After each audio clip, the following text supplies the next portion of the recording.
It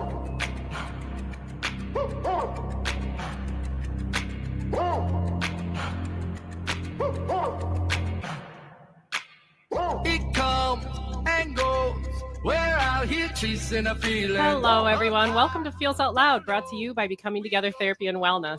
This is your host, Becky McNattin. We are glad to have you listening as we live and share stories of mental health. Today, I have special guests on the show, Amanda Sullivan and Robin Melville. Both are therapists with Becoming Together Therapy and Wellness. Thank you for being here. Welcome to you two. Thanks for having us. When we first started this radio show, we did an episode about why we should feel out loud. In that episode, we talked broadly about the impact of not sharing emotions, but we really only scratched the surface there. Today, I want to really explore what it means to bottle or stuff or store or suppress.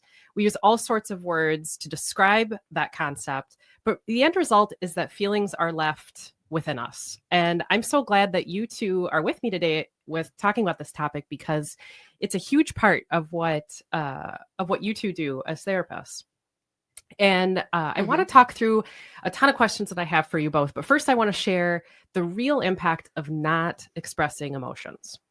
So there's a 2019 study from the International Journal of Psychotherapy Practice and Research that found ongoing emotional suppression is a barrier to good health.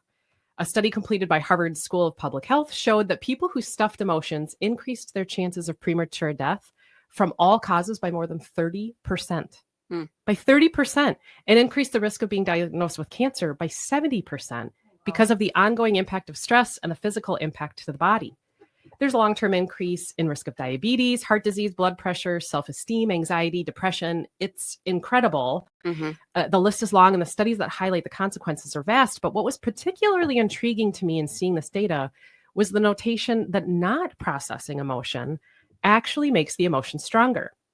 I think that us humans get ourselves thinking that not expressing feelings will lessen them, but we get that potential consequence of explosion or overreactions from those pent-up feelings. Got me thinking about times I've done that myself, and having a feeling that I had that totally came out sideways and way more intense than I had planned. But what do you two think is underneath our challenges with expressing and processing emotion? Well, that's a loaded question, Becky. It's a huge one. I do think there's a lot of social norm pressures of, not being so open about emotions. There's a vulnerability with it. And I think a lot of us struggle with feeling okay being vulnerable around others. Sure. I totally agree with you. I think we often don't want to share because we don't know how other people will respond to our emotions, or maybe we've even had negative experiences with how people have responded to our emotions where we didn't feel seen or heard. That's a good point. We have a history data point there. Yes. I think there's a lot of cultural conditioning around expression of feelings. One thing that stood out to me when I was kind of planning for today was this question I saw someone post on social media. Credit to whoever posted this. And the question was, if we allowed women to express anger and men to express sadness, how different might our world be? Wow. Yeah. And it made me think about the ways in which we are conditioned in so many different perspectives, from so many different kind of identities about what is okay and what is not okay in terms of how to share our emotions. Yeah. An interesting point on you're highlighting even a vulnerability in expressing specific emotions. So we might suppress some emotions over others based on a type of social conditioning, what's modeled for us, what's normed. Yep. What do you think we are looking for in not sharing how we feel? What are we wanting? I think I think we're going to both say the same thing, but I was going to say acceptance of the group or whomever we're around, where we are. Like Amanda was saying, it's kind of, you're not certain how it's going to be received. And so in keeping it in, you're more neutral and more likely to feel like you're not making waves wherever you're at. Keeping it peaceful. Totally. Okay, well, I love our discussion already. Right now, we're going to take a short commercial break, but stay tuned to learn about the ways our body stores emotions. We're going to talk through that a lot. Take a quiz to find out if you're an emotional bottler and what you can do to promote your own expression. Thank you for listening to Feels Out Loud, everyone. Then you'll find yourself. You gotta find the people. Express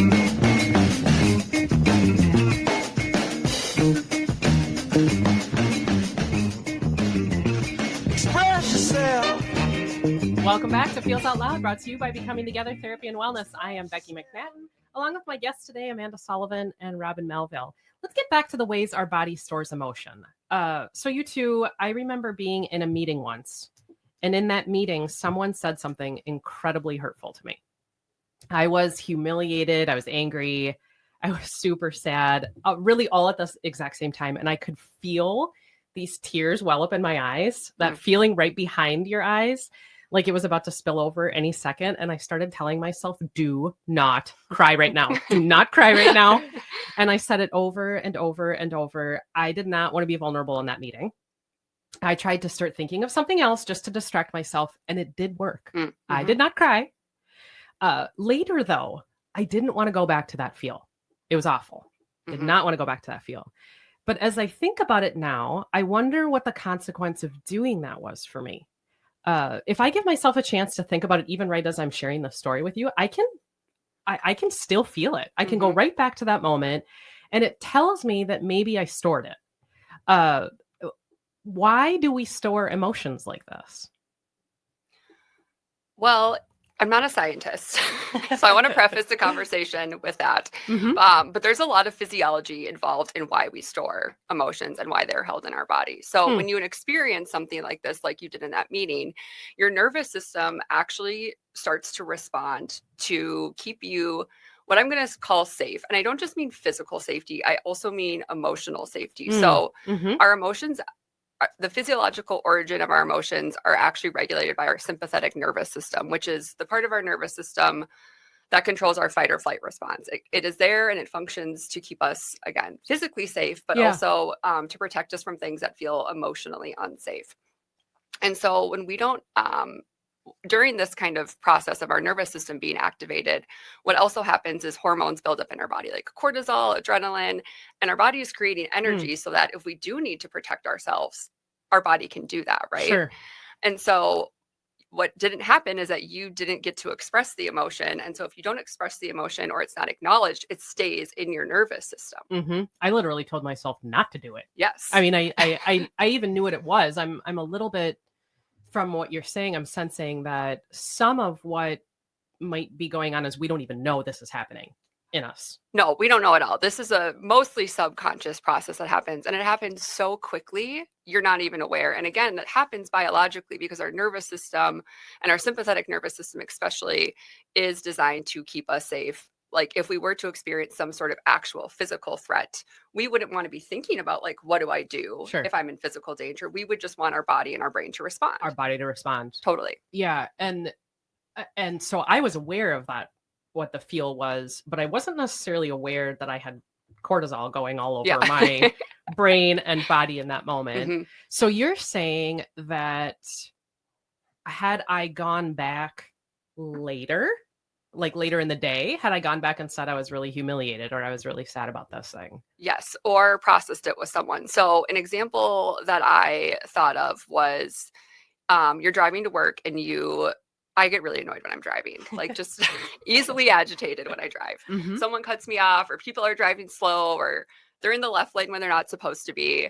And I walk into work and I'm kind of annoyed already. You guys have both seen this. And I talk to someone. And then what they do is I'm getting my emotion out, but also, and I work with therapists, so I'm very lucky, but they validate my feeling like, oh, that's so annoying. Or they remind me that that's frustrating. And I feel heard and seen and my emotion is gone. And then I can move on with my day. Sure. Whereas if I didn't get the opportunity to do that, then maybe something else annoying happens in my day and I get more annoyed and then it's building up in my body. And then maybe I drive home and I'm stuck in traffic and I get even more frustrated. And by the time I get home, I'm like mad at whoever is in my home with me, or I'm agitated, or I'm snappy with them. Right. Well, that gets at that by not processing emotion, it actually can get bigger. Totally. What would you say then, Robin, is the impact? I'm hearing Amanda talk about maybe relational impact. What would you say is the impact to relationships then from not expressing or storing emotion? Well, I think like Amanda was saying, it can slowly build, and suddenly someone leaving something in the middle of the room becomes this catastrophe because you have had a bunch of annoying things happen all day and you are at your limit. You can't hold it in anymore.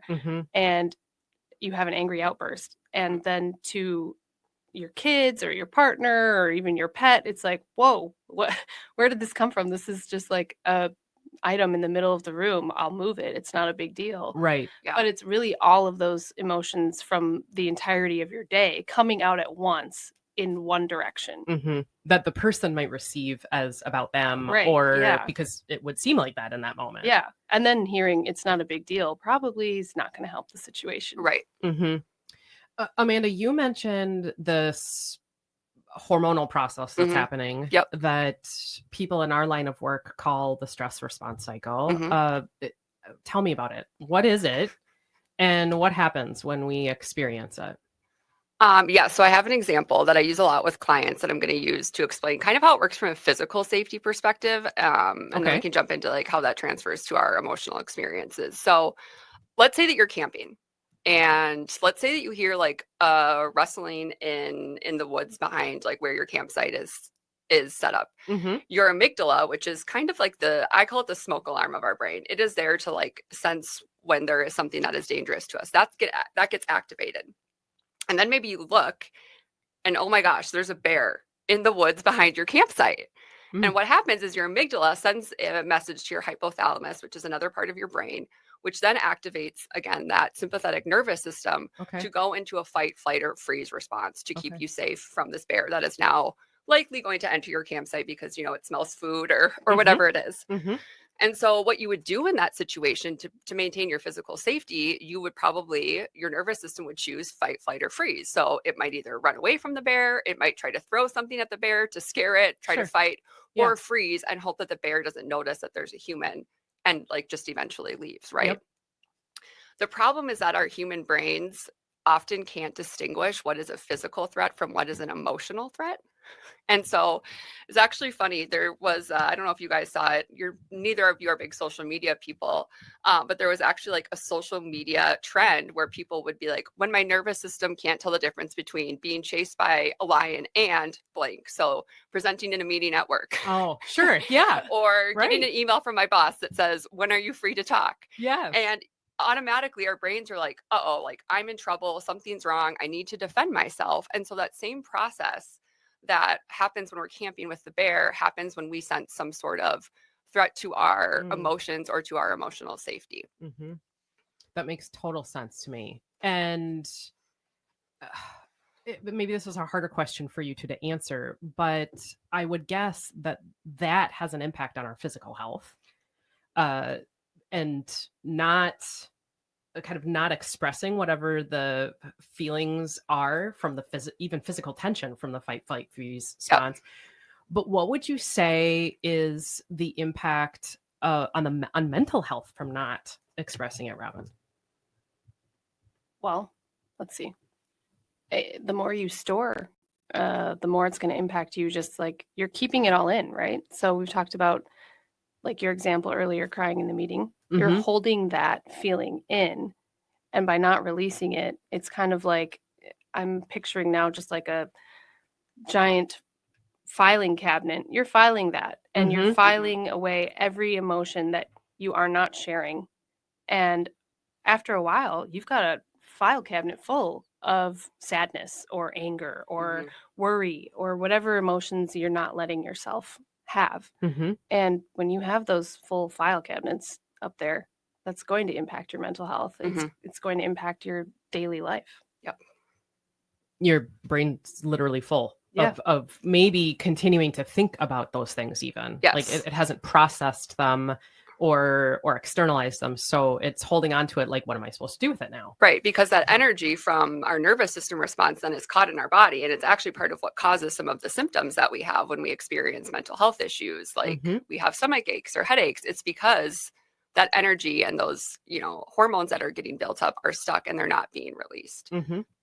Yeah, I saw this quote last week. Physical tension from an emotion can become stuck in our body. What does this mean to you?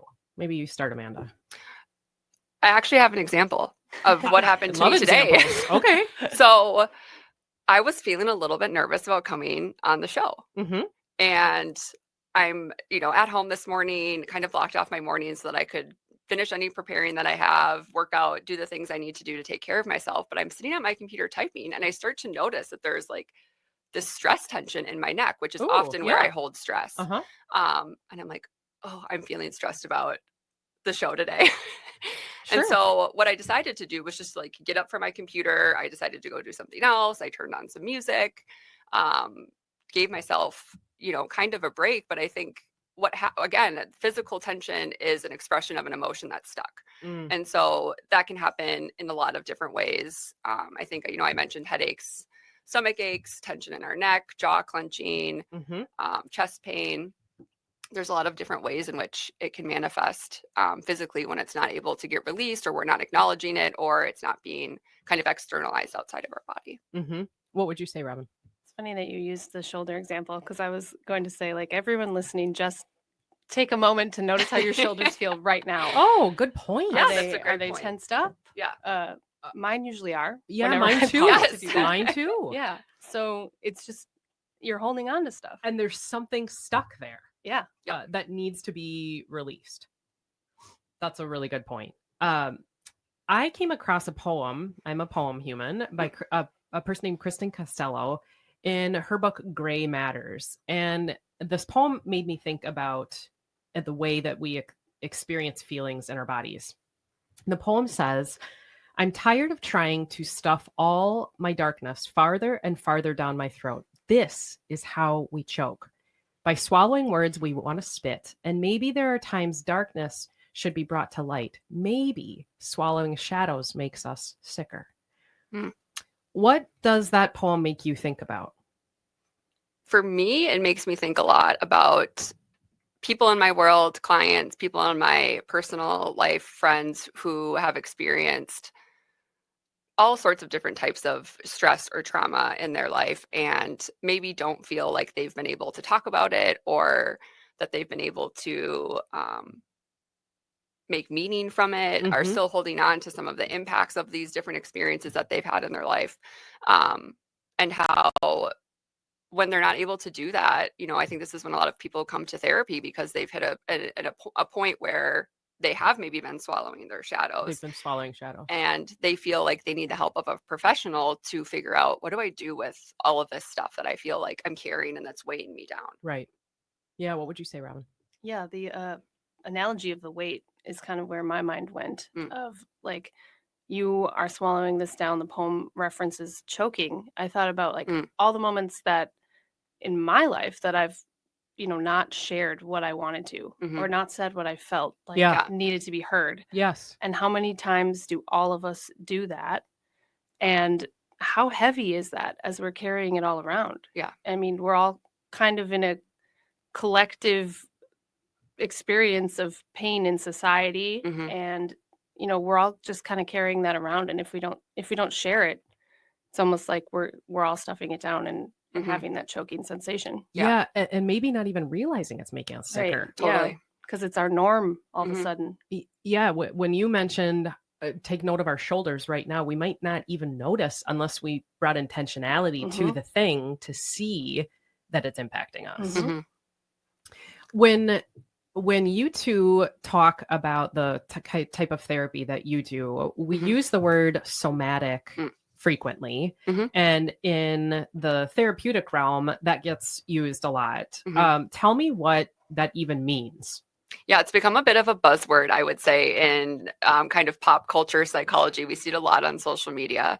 The word soma is Latin for body. So somatic is just really referring to the ways our bodies are holding our feelings. And this type of therapy really addresses helping individuals identify, like, how is their body storing their emotions. Okay.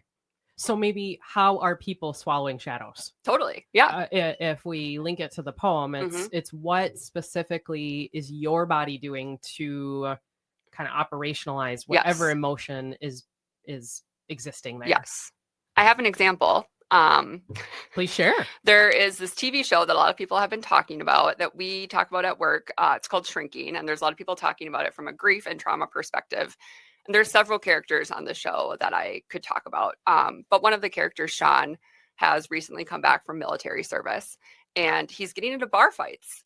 Okay. And this is causing like a lot of distress in his world and his relationships. His family is mad at him.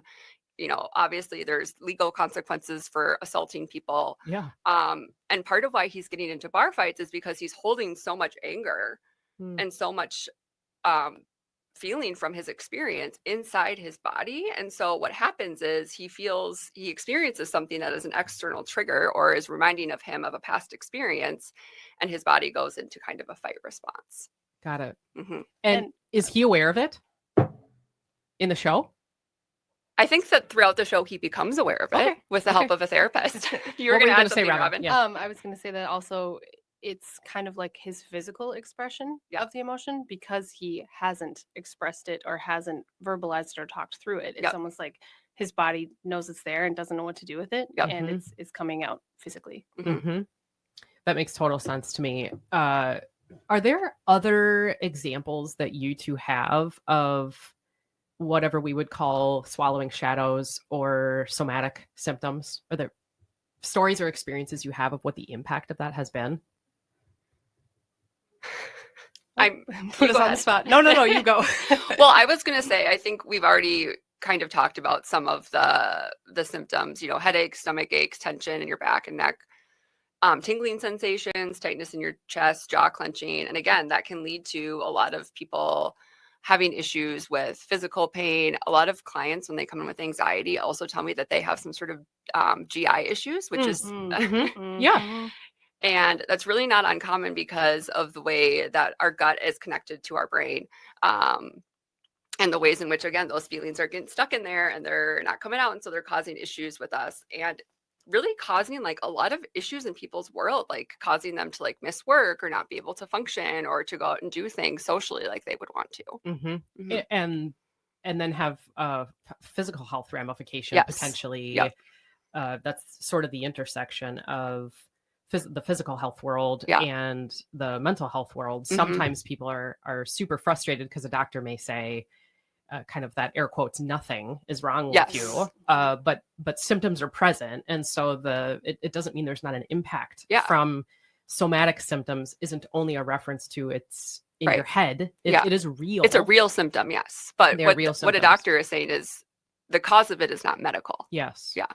So okay, if we're talking about somatic symptoms, then how can we work to build awareness of the way that emotions are in our body? Well, I think just earlier, we paused and noticed like what's going on in our shoulders right now. So that's a perfect example of mindfulness. I know is another buzzword, but that is a mindful act in pausing and just like almost there's body scans that are types of different mindful activities you can do, but like recognizing, what do I even feel right now? What am I feeling in my body? Am I experiencing tension somewhere? Do I need to stretch? Is like, how does my stomach feel? How does my head feel? Yeah. So many times we go throughout the day and don't even notice what we are physically feeling and experiencing. Yeah. I think for some people, even who are not familiar with this, that might even feel a little bit daunting. Like they're not totally aware of how their emotions show up physically in their bodies. And so what I encourage people to do is actually to work on paying attention to the other sensations that we experience as human beings. So like pay attention to if you feel hungry. Check in with yourself about that. Okay. Are you thirsty? Yeah. What's your body temperature like? Are you feeling hot? Are you feeling cold? And working on building awareness from that perspective before you move into kind of working on noticing how maybe emotions are showing up in your body. Just because this can be a skill that is hard to learn. And some people are very disconnected from maybe what their body is giving them messages about. So starting there and starting small and using mindfulness to do that, and then kind of moving into focusing more on that tension, like Robin said. You said body scans. I think those are great. Working on labeling your emotions. Okay. Dan Siegel, who's one of my favorites in kind of this neurobiology emotion kind of world, he has this skill called name it to tame it. So basically naming an emotion kind of helps tame it down so that it doesn't feel so big. So working on doing that, and you talked about in your intensity episode using kind of correct labels for feelings, and there's good resources, emotion wheels that you can get online, emotion charts, all sorts of great stuff if you just Google that.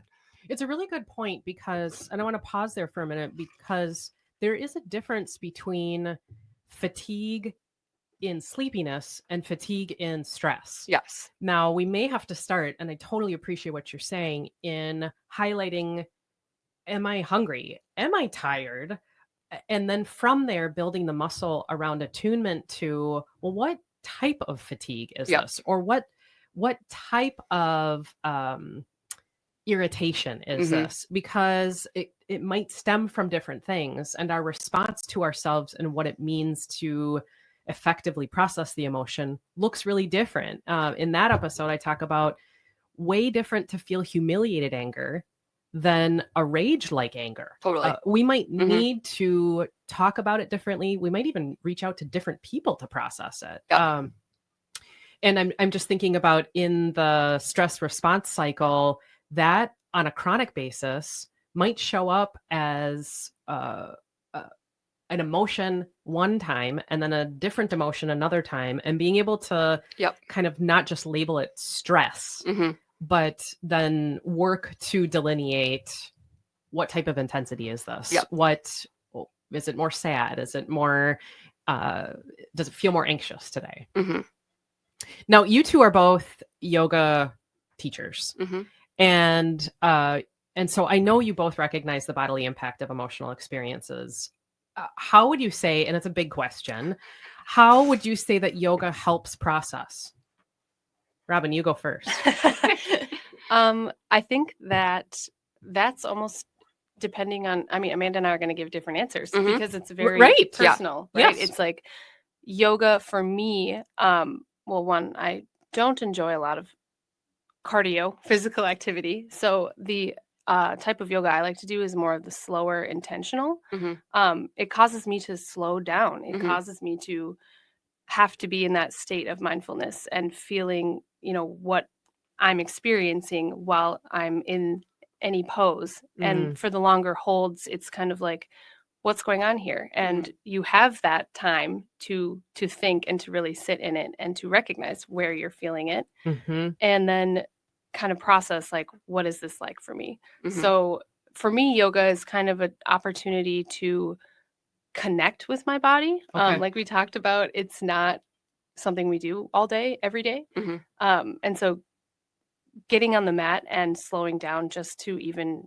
take the time to see what's going on is how that Mhm. helps me. Yeah. I love your answer, because the first time, I'm not a yoga human. So listeners, if you are not a yoga human, I'm with you. The first time I did yoga, I thought you had to be super physically agile to do it. Mhm.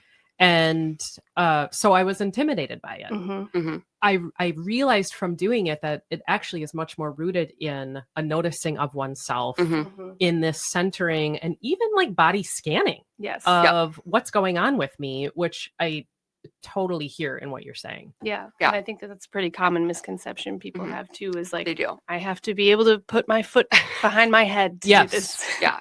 Well, I think here people often think of yoga as a physical workout, and I think of it more as a mental and emotional Mhm. workout. And Absolutely. I love that you use the word connect, because that's what I was going to talk about, is that the word yoga actually means to yoke, which is about connection. So connection with our body, connection with our breath, connection with our internal experience, and kind of the intersection of all of those things. And like you said, there are different types of yoga. So yin yoga is, more of a type of yoga where you're maybe laying on the floor and you are doing those poses that maybe bring more attention to maybe where there's tension, or those types of things. I love vinyasa yoga, which is much faster. Yes. That fits you. And it does fit me. But actually, the part of vinyasa that I think is the most valuable for me is actually the slowing down part. It's the beginning part where we're still warming up, we're coming onto our mats, and we're just sitting and breathing. And like you said, it's the first time in the day typically where I slow down, and Mhm. I'm actually noticing, oh, my neck is like super tight, or my Yeah. back is. And I'm noticing that in yoga. And what I love about yoga is that, yes, there is a teacher there who is giving you cues to do poses that you can follow, but actually what you should be doing, I don't like to use the word should, but what yoga invites you to do is to pay attention to what's happening in your body and make choices based on that. Mhm. And so if I Makes don't total want to, sense. if I don't want to do the poses that the teacher gives, I don't have to. You don't have to. You Right need to down to listen to child's it. pose. Yeah. Well, and so that really leads into this idea of if listeners are at home and saying, is my body storing emotions? And they're asking themselves this, we might say yes. Yes, because Yep. we all are doing this. Mhm. But if you are sitting at home and you're asking yourself this question, yoga's one way of tuning in. Yep. I developed a quiz, just a really short quiz for people to think about right now. It's 7 items long, and I'm going to ask everyone to answer yes or no to the following statements. And this will get at, is my body storing emotions? Item 1, I have frequent bodily sensations like headaches, stomach aches, muscle tension, or pain. Item 2, I have trouble falling asleep. Remember, we're doing yes or no to all of these statements. Number 3, I notice myself using distractions when I have an emotion.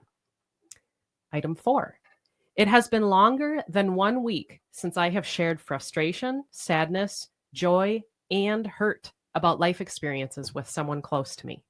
I'll say that one more time. It has been longer than 1 week since I have shared frustration, joy, sadness, and hurt about life experiences with someone close to me. Item 5, saying the word shame makes me have an emotion all by itself, let alone sharing experiences of it. Item 6, I find myself having feelings toward people around me for not noticing what I do or contribute. I find myself having feelings toward people around me for not noticing what I do or contribute. And item 7, I have big life experiences I have never told anyone about. If you answered yes to any of these statements, you are likely storing emotions. And what would you two say about these statements, about this short quiz? Robin, you go first. I think some of them are surprising. Especially the one that stood out to me was the frustration about others not noticing what you're doing. I think a lot of people will think, oh, I'm not storing emotions. I like openly tell people or I share, but it's even in ways we don't recognize. And that one stood out to me a lot because it's like, I think all of us experience that in some capacity of the feeling of not being seen or appreciated. And even just experiencing that and not necessarily having anything to say to any one person, that can be stored. And can build up as resentment over the course of Yep. time if we feel either minimized or discarded or invalidated and aren't seen for what we are participating in or engaging in. We feel a feeling from that. And even like it could be no one around you is doing it intentionally. They're not avoiding you. They're not overlooking you on purpose. They might not even be aware, but it's very real to the person experiencing it. Very good point. Amanda, what are your thoughts?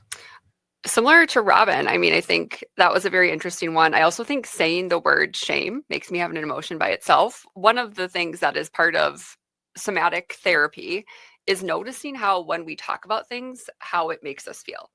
So I might notice, like, let's say that I was talking with a client about the emotion of shame and I started to notice them kind of like curl inwards and maybe their voice gets quieter.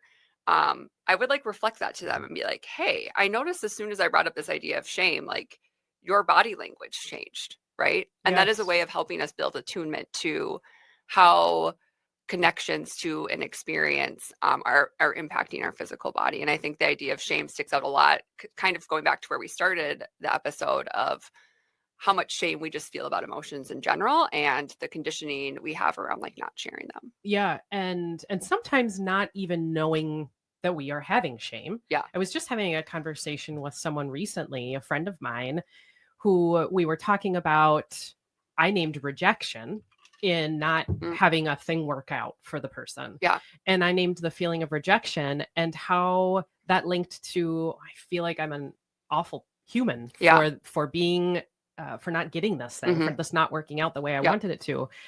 And at the time, not even realizing that shame was being experienced. So part of what you're talking about, somatic therapy, gets at, we may notice the physicality of something, and that's insight or a way to tune into what are the emotions underneath that we might we might not know. Mhm. We might need somebody outside of us. That's part of the helpful piece about therapy. That's part of why I said just saying the word shame. I think lots of us have an experience with the word Totally. by itself that we don't want to talk about it at all, because it comes with that, which would say to me, well, then you have some feels about it. Totally. You have feels about having feels. Shame about shame. Shame about shame. And the one that I liked the most out of this quiz when I was creating it is I noticed myself using distractions when I have an emotion. I think we all do this. I think it is part of our nature and distractions aren't a bad tool at all. No. If we're gonna evaluate it here, they're actually lovely if we know that's what we're doing. And if they're not your only tool. If they're not your only tool. Yeah. If we notice ourselves using distractions, then we can understand what we are distracting from. And if we can say, that just brings us back right to where we started with me talking about the meeting I was in. If I would have said, I need distraction right now because I don't want to do this right here. But I would have said, I know what I'm doing and I'm going to address this later. That would have been important. So would you two have any suggestions when we talk about coping tools? You said if it's not your only tool. Yeah. What would you suggest for navigating some of these really big emotions? I have a few. The first one that I recommend for people is engaging in movement. And notice I didn't say exercise. I said movement. Okay. I think a lot of people have a connotation with the word exercise or they don't want to do it. So that's totally fine. You can go for a walk. You can have a dance party. You can clean your house. But moving your body is releasing those chemicals that got built up during your fight or flight response. Another thing that helps activate our parasympathetic nervous system, which is the part of our nervous system that goes into rest, is breathing. And so learning breathing strategies, learning how to do deep breathing. There's tons of resources online that you can find. Breath is one of the most powerful tools that we have. I remember reading, this was years ago, that if we just called ourselves 3 times a day for a minute each time, how much we improve our breathing, that we hold our breath so often through the day, similarly to what you said about shoulders and we tense them up. If we brought 1 minute 3 times a day, we improve our physicality enormously. Totally. For just 1 minute, saying, I'm just going to focus on my breath. I'm not going to change it. Yeah. So yeah, I resonate with what you're sharing. Yeah. Another one I have is creating what I call a container for yourself. And a container is really just a dedicated time and space to give yourself emotional processing. So a lot of people use therapy for this, but if you're not in therapy or you can't access therapy, how do you create time in your schedule to reflect emotionally, to journal, to talk to someone, to be creative, to maybe do movement? You can use a timer even. You can set a timer. But that you're giving yourself the space and knowing, like, sometimes it's helpful to know, like in your meeting, if you would have known, like, I have my emotional processing time later this week or tonight, like I can come back to this feeling then. That sometimes helps us to know that there will be a space for us to come back to it later. There is a container. Yeah. What would you say, Robin? Well, that is also in shrinking. It is in shrinking. Yes. Is it really? Yes. 15 minutes of grief each day. Yes. Just to help. I can't remember her name, but to help her Alice experience the feels. Creating an intentionality for yourself and a trust that you will do the thing. Yeah. And knowing, like, even if something comes up unexpectedly, you can hit the pause button instead of the stop and experience it later. Like that pause button. Well, it's also partly a personal call out to yourself on, okay, I will do this. Yeah. I will do it. Yeah. Well, what else were you going to say? Well, Amanda mentioned journaling, which I was going to say that is particularly helpful if sharing emotions verbally is challenging for you. Yeah. I think journaling is a great way to start practicing expressing those emotions without necessarily having to share them with another person. Yep. And then, you just start writing. Like, a lot of people think you have to have a plan for journaling or have a topic or a prompt. And it's like, really, you could write about whatever you want. Just start writing, see what comes out. See what happens. You can return to it later. So much to think about here. Thank you, you two. We are headed to a commercial break, but when we come back, we will talk through listener questions on how the body stores emotions. Feels Out Loud will be back to process your thoughts in just a moment. gotta find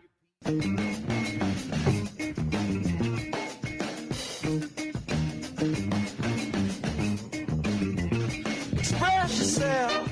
We are back again with Feels Out Loud, and this part of the show is where we talk through questions from you all, our listeners. If you have a question related to mental wellness, sharing feelings, or our topics for each week that you would like us to process through, please visit our website at becomingtogethermn.com and find the Feels Out Loud page to submit a question directly, or you can sure email us at contact@becomingtogethermn.com. We really do want to hear from you and what you're wondering about. A giant thank you to the listeners who have sent in questions for what we are going to address today. And our first listener, you two, said, how can I know or be more aware whether I am bottling my emotions? So I really appreciated this question because it first was a recognition that they are, and yes, universally, we all do this. So first I would say to this listener, and then I want to hear what you two would say, that perhaps you're not getting what you want or need out of relationships. That might be part of why you're bottling emotions. You mentioned this, Amanda, in our very first segment of it might not be safe for you to share, or this might be what has been modeled for you. Yep. And maybe you're experiencing some somatic symptoms. Maybe you have resentment or frustration toward others and aren't even sure why. So if you want to be more aware, tune into your tone, tune into how you're answering questions, and maybe tune into if you are diverting questions from other people and saying, I don't know a lot. If you get asked things and either answer with something very generic or I don't know, that might be a way to say you're bottling your emotions. Amanda, what would you say? Well, I like everything that you offered.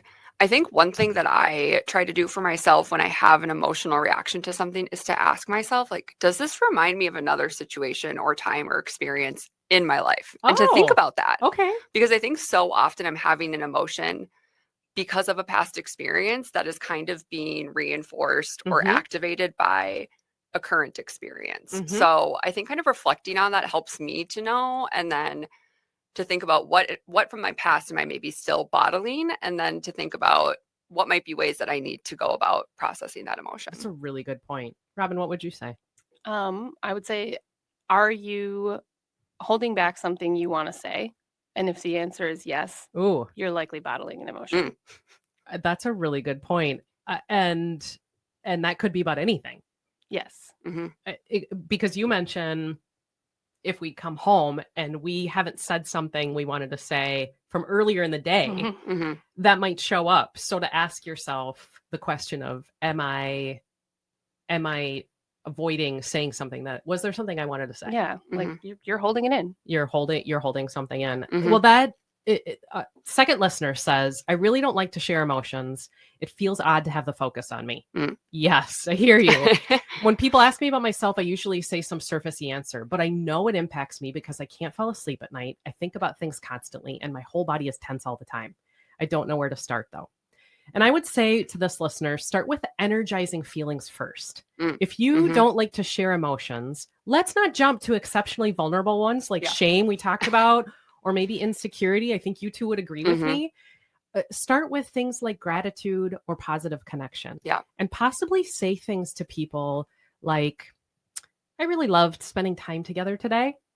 Note that when you do. If you're with a person, you two mention connection, even if you're to your yoga teacher, to a moment that you're having in that moment, say it makes me so happy to be doing this, or I'm so glad I can be here with you today. And then maybe you can start to put out small comments for asking for help in advance, not in the moment, but saying things like, I'm wondering if this weekend I could get your help with. And just start small. Start small with those really basic daily life examples. And be patient with yourself. Sharing emotions is hard. And a recognition that we might be bottling them when we're not sharing them. We are already at the end of our show today. Thank you for listening this morning. Join us next week as we talk about the cost of confidence. And in the week ahead, be kind to yourself. Remember that connection fosters wellness. And everyone, your voice is one that the world around you needs to hear. Share yourselves, friends. Down low, we go from the floor to the ceiling. We fly